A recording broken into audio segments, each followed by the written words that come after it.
तो हम यहाँ पे बात करेंगे मल्टी डायमेंशन की, हमारा सेकंड पार्ट। हमारे पास यहाँ पे इसके दो टाइप होते हैं, 2D एंड 3D। उसमें था सिर्फ सिंगल डायमेंशन, बट यहाँ मल्टी डायमेंशन में हमारे पास 2D एंड 3D होता है। ठीक है, तो सबसे पहले हम बात करेंगे 2D के बारे में। तो हम यहाँ पे पहले पॉइंट की बात करेंगे डिक्लेरेशन। ठीक है, हम डिक्लेरेशन कैसे करते हैं, डिक्लेयर कैसे करते हैं। तो यहाँ पर हम डिक्लेयर करते हैं, पहले लिखते हैं हम इंट। वहाँ पर सिर्फ हम एक बार ये सिंगल यूज़ करते थे स्क्वायर ब्रैकेट, ठीक है। बट यहाँ पे क्या करना है हमें, ये हमारा 2D है इसीलिए हमें यहाँ पे 2 स्क्वायर ब्रैकेट यूज़ करने हैं और बाद में यहाँ हमें अपना वेरिएबल लगा देंगे। ठीक है, और भी वेज हैं इसको लिखने के, मैं आपको बता देती हूँ। जैसे कि इंट ऐसे लिखकर इसे ऐसे भी लिखा जा सकता है, इंट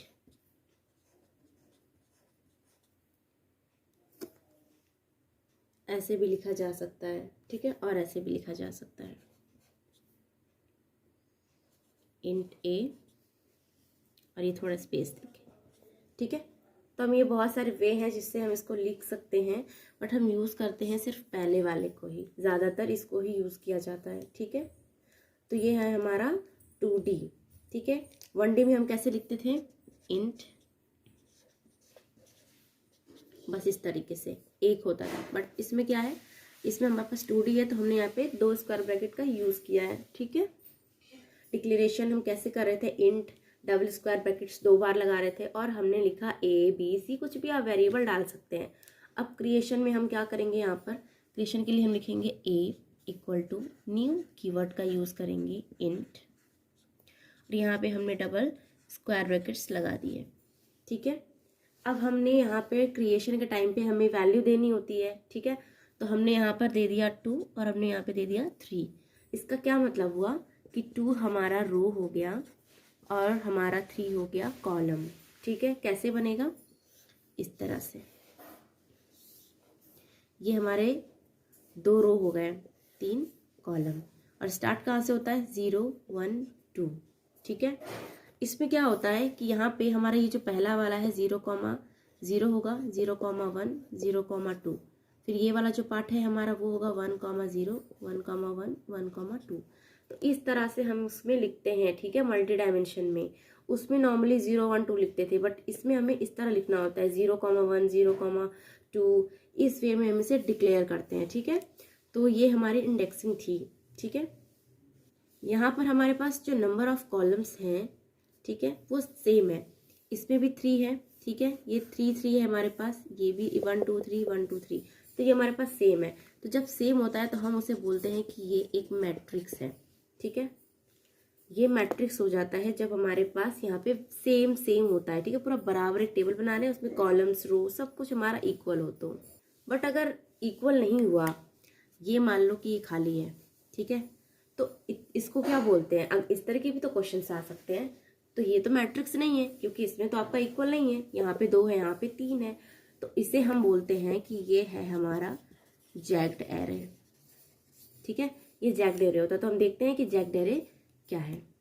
तो यहाँ पे हम बात करेंगे जैक्ड एरे के लिए। ठीक है, वहाँ पे तो सारे कॉलम्स हमारे सेम थे तो इसलिए वो मैट्रिक्स हो रहा था, बट जहाँ सेम नहीं होगा वो होता है हमारा जैक्ड एरे। ठीक है, तो जैक्ड एरे में हम कैसे लिख सकते हैं, A equal to new int, यहाँ पे हम रो दे देंगे, कॉलम नहीं देंगे। कॉलम किस तरह दे सकते हैं, A 0 equal to new int, तो यहाँ पे हम कॉलम दे सकते हैं। ठीक है, तो यहाँ पे हमने इसको कॉलम दे दिया। ठीक है, 0 के लिए, फिर हम 1 के लिए देंगे न्यू इंट 4। ठीक है, तो इस तरीके से हम अपने कॉलम्स दे सकते हैं यहाँ पर। तो जैसे अब हम यहाँ पे 2 रो है तो हम यहाँ पे बनाएंगे 2 रो, 0 और 1। ठीक है, 0 पे क्या इनिशियलाइज है, 0 पे कितना कॉलम दिया है, 3, तो हम यहाँ पे लिख सकते हैं 1 2 3। ठीक है, और 1 पे कितना दिया है, 4,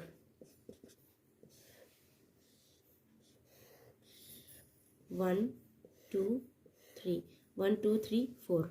ठीक है, तो इस तरीके से हम इसको लिख सकते हैं। और इसे लिखा कैसे जाता है, 0 है तो 0,1 0,2 0,3 1 है तो 1,1 नहीं 0 होगा, 1,1 यहाँ होगा, 1,2 1,3 इस तरीके से ये हमारी वैल्यूज़ होंगी। ठीक है, तो इस तरह से हम यहाँ पे लिख सकते हैं जैक्ड एरे में। अब अगर इसे हम मिलाकर चेक करें तो यहाँ पर इन दोनों का क्या कॉम्बिनेशन बन रहा है।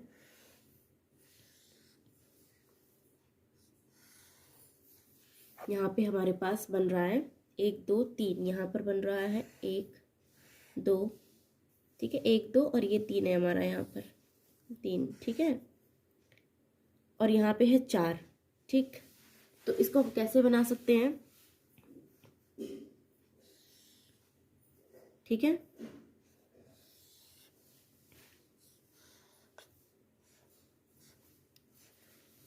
यहाँ होगा 0,1 0,2 0,3, यहाँ होगा 1,0 1,1 1,2 1,3।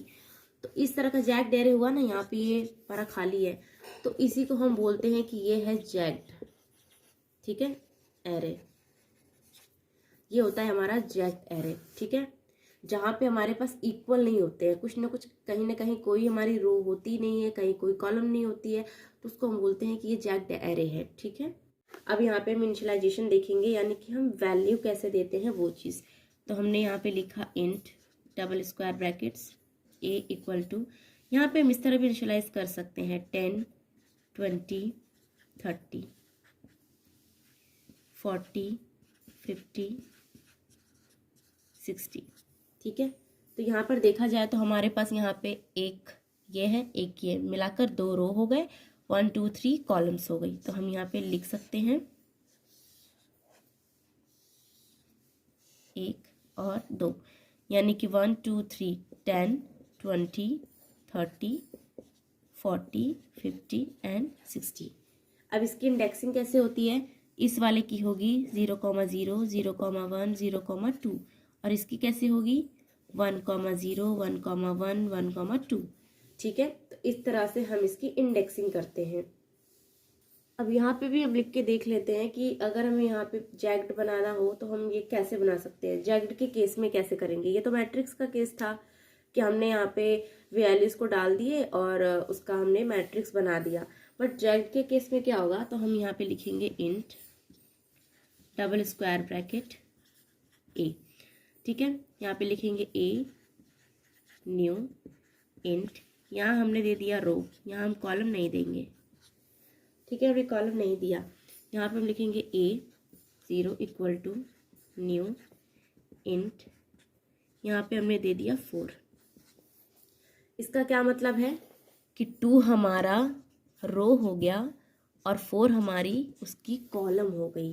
ठीक है, तो इस तरह से हम लिख सकते हैं। देखो 2 का मतलब क्या है, यहाँ पे 0,1 1 और 2 2 रो हो गए।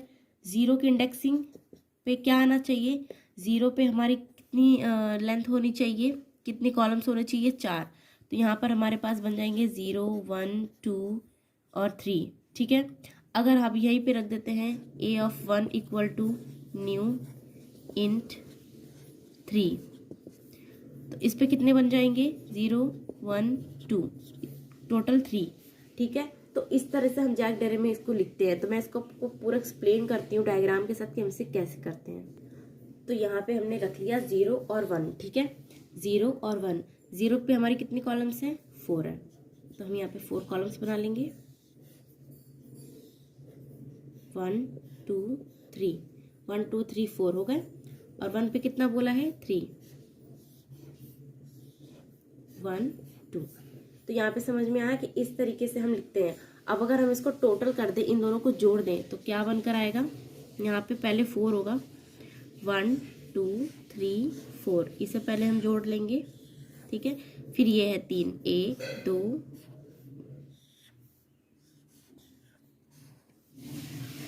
ठीक है, बन गया हमारा जैक्ड एरे। तो जैक्ड में हमारा यहाँ पे देखो इक्वल नहीं है, इसका मतलब ये जैक्ड एरे है। तो इस तरीके से हम इनिशियलाइज कर सकते हैं जैक्ड के केस में। और मैट्रिक्स के केस में मैंने भी आपको बताया कि हम कैसे वैल्यूज को इनिशियलाइज करते हैं। इस तरह के कर्ली ब्रेसेस के अंदर हम कर सकते हैं। ठीक है, ठीक है, तो ये हमारा डायग्राम है जो हमने अभी बनाया था, उसको मैंने फिर से यहाँ पे बना दिया है। अगर अब हमें इसमें वैल्यू प्रिंट करना हो तो हम कैसे करेंगे, 10, 20, 30 या आप जो भी वैल्यू प्रिंट करना चाहते हो। तो देखो यहाँ पे हमने लिखा A, ठीक है। हमें पहले इसको लेना है ना, इसको भरना है, तो 0 लेंगे, फिर से 0 लेंगे और इसके अंदर लिख देंगे 10। बस सिंपल सा ये काम करना है और इसके अंदर 10 आ गया, ठीक है। अब हम चाहते हैं कि हम इसमें वैल्यू डालें, तो लिखेंगे A 0, यहाँ पे हमने 1 लिखा इक्वल टू 20, तो यहाँ पे हमारी 20 वैल्यू आ गई। वैसे ही हम यहाँ पे लिखेंगे 2 30, तो यहाँ पे 30 आ जाएगी, ठीक है। तो इसी तरीके से यहाँ पे हमारे पास 0 और 3 को हमने लिया तो 40 आ गया।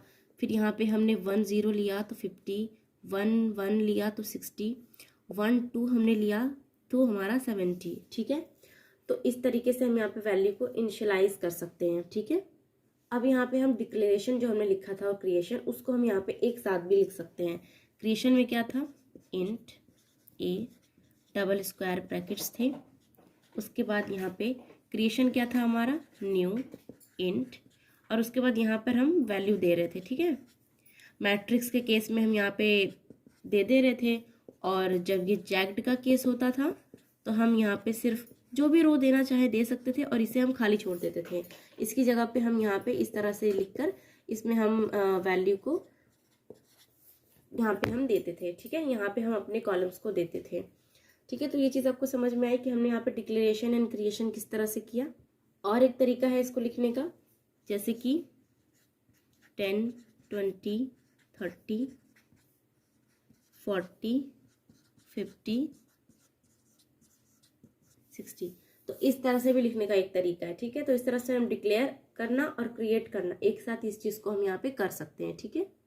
अब हम रिट्रीव कैसे करेंगे, यानी कि हमें गेट करना होगा। जैसे कि हमने यहाँ पे डिक्लेयर कर लिया, ठीक है, क्रिएट भी कर लिया कि क्रिएशन कैसे करेंगे। अब वैल्यू को हमने इनिशियलाइज भी कर दिया, बट अगर हमें वैल्यू को प्रिंट कराना है तो हम उसको कैसे करवाएंगे। तो वो हमने रिट्रीव में कुछ चीज़ों को लिख लिया है यहाँ पर, जैसे कि इंट a स्क्वायर ब्रैकेट्स हमने लिख लिया यहाँ पर, और हमने वैल्यू को इनिशियलाइज करा लिया और हमने डायग्राम भी बना लिया है टुकड़ों में समझने के लिए कि हमारे पास यहाँ पे 3 कॉलम्स है, 0 1 2।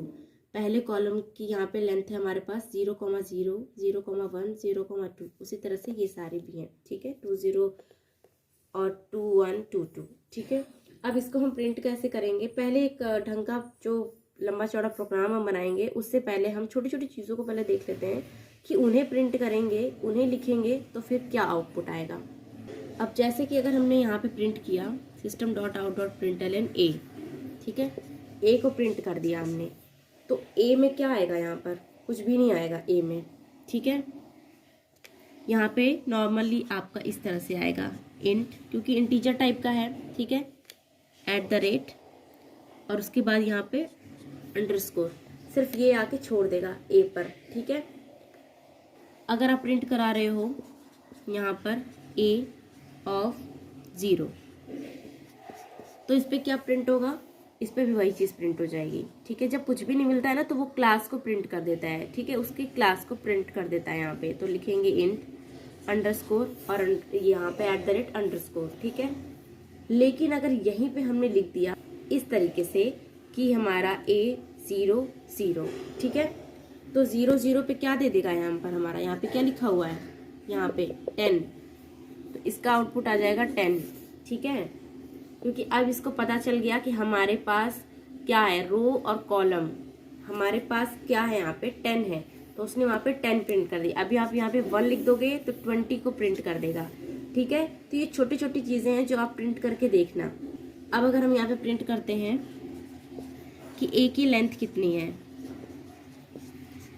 a की लेंथ कितनी है, तो 3 लेंथ है, ठीक है, 0 1 2, तो यहाँ पे लिख देगा 3, ठीक है। बट अगर अब हम यहाँ पे ये प्रिंट करा दें a ऑफ 0 डॉट लेंथ, तो इसमें क्या आएगा, a ऑफ 0 0 की लेंथ कितनी है, देखो ध्यान से आप, 1 2 3, ठीक है, तो 3 यहाँ पे लेंथ है हमारे पास, तो हम यहाँ पे लिख देंगे 3, ठीक है। तो इस तरीके से हम यहाँ पे लेंथ लिखते हैं। अगर हम यहाँ पे लिख देते हैं 0 की जगह 1, तो लेंथ कितनी हो जाएगी, 2, और अगर हमने यहाँ पे 2 लिख दिया तो फिर लेंथ कितनी हो जाएगी, फिर से 3, ठीक है। तो इस तरीके से हम यहाँ पे लेंथ को बताएंगे। तो यहाँ पे हम सिंपल से एक प्रोग्राम बना सकते हैं, जैसे कि अगर हमने यहाँ पे लिखा इंट ए न्यू इंट लिख दिया, डायरेक्ट हम यहाँ पे वैल्यू इनिशियलाइज करा देते हैं। अब इसे हमें प्रिंट करना होगा तो हम इस प्रोग्राम को कैसे लिखेंगे, तो सबसे पहले लिखेंगे फॉर, उसके अंदर लिखेंगे हम इंट आई इक्वल टू 0 से स्टार्टिंग हो, ठीक है, कोई भी इंडेक्सिंग 0 से स्टार्ट होती है हमारी। फिर उसके बाद आई लेस देन कितना होना चाहिए हमारा, उस लेंथ के बराबर होना चाहिए, ठीक है। जो ये लेंथ है यहाँ पे हम लेंथ भी लिख सकते हैं, तो हमने लिख दिया कि ए की जो लेंथ होगी वहाँ तक जाए और ये इंक्रीमेंट तब तक करे जब तक कि वो लेंथ ख़त्म ना हो।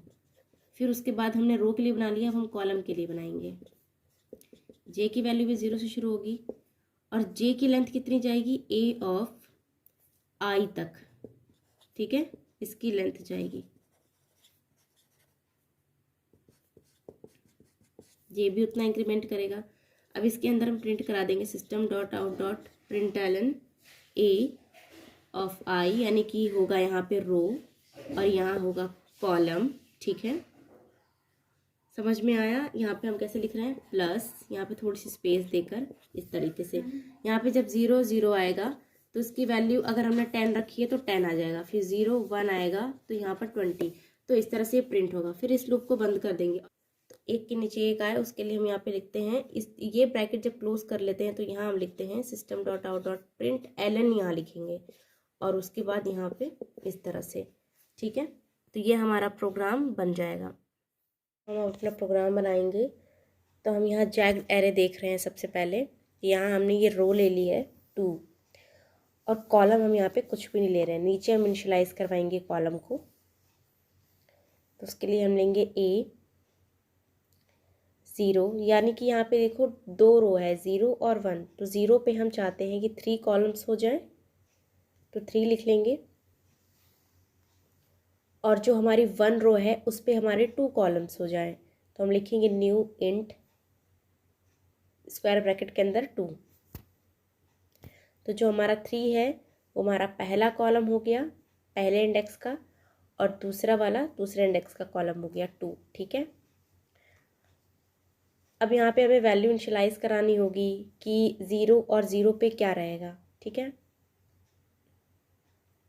तो 0 0 पे हम 10 रख रहे हैं, यहाँ पर 0 1 पे हम 20 रखेंगे या कोई भी वैल्यू रख सकते हैं। और ये 0 0 हम ये 3 कॉलम्स दिए हुए हैं ना, तो 3 कॉलम्स के लिए लिख रहे हैं 0 0 0 1 0 2 बस, क्योंकि तीनों को मिलाया जाए तो 3 कॉलम कंप्लीट हो गए, ठीक है। तो हम ये नीचे वाला नहीं देख रहे हैं 2 कॉलम वाला, सिर्फ 3 कॉलम का ही हमने बनाया है और प्रिंट करके ये हम दिखा रहे हैं एग्जाम्पल के तौर पे कि कैसे हम इसे एक एक करके प्रिंट करते हैं। तो हम यहाँ पे जो भी वैल्यू चाहते हैं उसकी इंडेक्सिंग करेंगे। तो हमने 0 0 लिखा तो इसका मतलब कि हमारी रिजल्ट 10 आएगी। तो यहाँ पे 10 आया है। अब आप चाहते हैं 20 है तो इंडेक्स की वैल्यू थोड़ी सी चेंज करके हमने 1 लिख दी है, अब यहाँ पे 20 आ गया, ठीक है। तो इस तरीके से हम इन वैल्यूज़ को लिखते हैं। बट हम कितना, अगर बहुत ज़्यादा कॉलम्स और रोज़ हुए तो हम कितना ही लिखेंगे और कितना ही प्रिंट एक एक करके थोड़े करवाएंगे। तो उसके लिए हम फॉर लूप का यूज़ करते हैं। तो यहाँ हमने सारी वैल्यूज़ को लिख लिया है। 10 20 30 3 कॉलम वाले का है और 40 50 दूसरे वाले कॉलम का है। तो हम यहाँ पे फॉर लूप यूज़ करेंगे। तो हमने लिखा for int i equal to 0 0 से स्टार्ट होता है इसलिए i less than a dot length, a की लेंथ कितनी है उतनी तक जाएगी ये, तो ठीक है। इंक्रीमेंट होती रहेगी तब तक जब तक लेंथ इसकी कंप्लीट नहीं हो जाती। अब इसके अंदर जे का लूप बनेगा, क्योंकि जो हमारा, जैसे मान लीजिए कि यहाँ पे लिखा है ए ऑफ 1 1, तो पहला जो इंडेक्स दर्शा रहा है वो आई के लिए और दूसरा जो दर्शा रहा है वो जे का है, ठीक है। तो यहाँ जे इक्वल टू 0 हमने लिखा है और फिर लिखेंगे j less than a of i dot length. I क्यों? क्योंकि आई की वैल्यू 0 है, फिर 1 होगी, फिर 2 होगी, फिर 3, तो पहला कॉलम कंप्लीट। फिर उसके बाद इसी तरीके से ये चलता जाएगा कंडीशन जब तक कि ट्रू है, फॉल्स होने पे लूप से बाहर। ठीक, अब इसके अंदर हम अपनी वैल्यू को प्रिंट कराएंगे, तो हमने लिखा system dot out dot println. अगर एलन नहीं लिखेंगे तो क्या होगा वो पहले देखते हैं। तो हमने एलन नहीं लिखा और लिख दिया ए ऑफ आई एंड जे। आई की वैल्यू जब 0 होगी, जे की वैल्यू जब 0 होगी तो 10 प्रिंट होगा, आई की वैल्यू 0, जे की वैल्यू 1 तो 20 प्रिंट होगा, इस तरह से। और हम लोग जे के लूप के बाहर ये एलन इसलिए लगाते हैं कि हमारा स्पेस क्रिएट हो सके। ठीक है, तो यहाँ पे अब हम इसका रिज़ल्ट देखेंगे। स्पेस तो हमने यहाँ पे बना ली। ठीक है, अब रिज़ल्ट देखते हैं हमारा क्या आएगा। तो ये एक ही में सब आ गया। ठीक है, एलन ना लगाने की वजह से। तो जब हम एलन लगाते हैं तब ये अपनी स्पेस खुद बना लेगा। ठीक है, तो यहाँ पे हमारा रिज़ल्ट आ गया। अब हम यहाँ पे देखेंगे मैट्रिक्स के केस में। जैग्ड के केस में क्या था कि हम ऐसे वैल्यूज़ को इनिशियलाइज नहीं कर रहे थे, क्योंकि उसमें रो कितनी चाहिए, कॉलम कितनी चाहिए, वो हम डिसाइड कर रहे थे। बट यहाँ पे हमने पहले डिसाइड कर लिया है कि हमें सब में बराबर बराबर कॉलम और रो चाहिए। ठीक है, तो यहाँ पे हमने लिख लिया है ए ऑफ 0 0 के इंडेक्सिंग पे 10 वैल्यू आएगी हमारी। ठीक है, अगर आप 20 चाहते हैं तो सेम वैसे ही हम प्रिंट कराएंगे, system dot out dot println A of 0 and 1। 0 1 पे हमारे 20 की वैल्यू है, इसीलिए हम ए ऑफ 0 और 1 लिखते हैं। ठीक है, तो 0 लिखेंगे और 1 लिखेंगे, तो इसमें हमारा क्या प्रिंट होगा? 20। और ये जो मैं यहाँ पे डबल स्लैश लगा के वैल्यूज़ लिख रही हूँ इसे कमेंट बोलते हैं। तो इसे कमेंट हम दे सकते हैं अपने याद रखने के लिए। ठीक है, कि इससे क्या हो रहा है, इससे क्या हो रहा है। ठीक है, तो हम अपने प्रोग्राम में ही नोट्स बना सकते हैं कमेंट डाल डाल के। तो इसमें भी इतना लंबा चौड़ा हम नहीं लिखेंगे, इसलिए हम लूप इसमें भी बनाएंगे। लूप के ज़रिए हम ये सारी चीज़ें 10 से 100 तक सब वैल्यू को प्रिंट कर देंगे। ठीक है, तो सबसे पहले यहाँ पे हम फॉर लूप के लिए लिखेंगे फॉर आई इक्वल टू 0 से स्टार्ट हो रहा है, तो 0 सेमीकॉलन आई लेस देन ए की लेंथ जितनी है उतनी बार ये चलना चाहिए, तो ए डॉट लेंथ। फिर आई इंक्रीमेंट होगा यहाँ पे। उसके बाद हम यहाँ पे जे के लिए लिखेंगे अब। ठीक है, पहले वाले इंडेक्स के लिए आई होता है और दूसरे वाले इंडेक्स के लिए हमारे पास जे होता है, तो हम लिखेंगे j equal to 0, j less than a of i. I कितनी बार चलेगा उतनी बार ये जे भी चलता रहेगा जब तक कंडीशन ट्रू होती है। डॉट लेंथ लिखेंगे और जे भी इंक्रीमेंट तब तक करता रहेगा जब तक कंडीशन ट्रू रहेगी। फिर इसके अंदर हम प्रिंट करा देंगे अपनी आई और जे की वैल्यू, यानी कि लिखेंगे सिस्टम